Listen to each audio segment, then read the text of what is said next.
In the vast, windswept plains of 19th-century Kansas, travelers often vanished without a trace.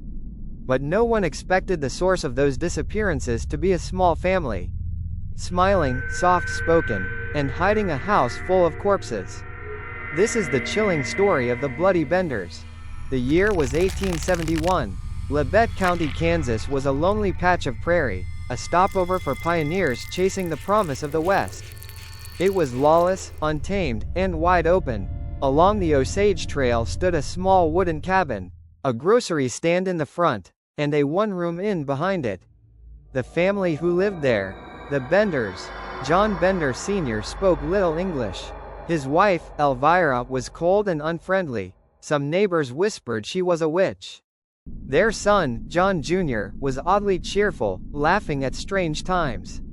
But it was the daughter, Kate, who drew attention. A self-proclaimed healer and spiritualist, she held seances and promised to speak with the dead.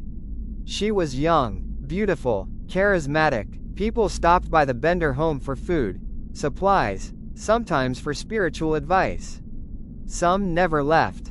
As more settlers passed through, something strange began to unfold. Mail went unanswered. Horses returned without riders. In 1873, a respected doctor named William York disappeared after visiting the area.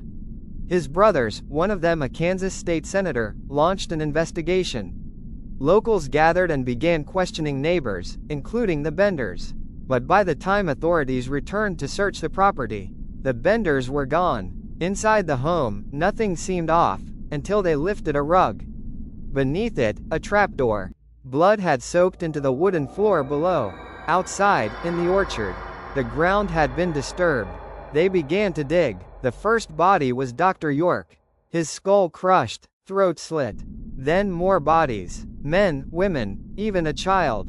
Each killed in the same way. Seated at the dinner table. Struck from behind, likely with a hammer, and dropped through the trapdoor. The family would then rob the bodies, and bury them in the orchard. The press dubbed them, the Bloody Benders. Despite national headlines and intense manhunts, the Benders were never caught. Rumors spread. They were lynched in secret. They fled to Texas. Kate became a known healer in New York. But no theory was ever confirmed. The official investigation went cold, and the trail, like so many of their victims, vanished into the prairie. The Bloody Benders may have been America's first family of serial killers, long before the term even existed. Their home was a slaughterhouse disguised as a sanctuary, and in a land where justice was slow and the wild was wide. They slipped into history without a trace. You've been watching Curiously Forgotten, where we explore the unseen and the unsolved. Subscribe to uncover the stories that history tried to bury. Until next time, stay curious.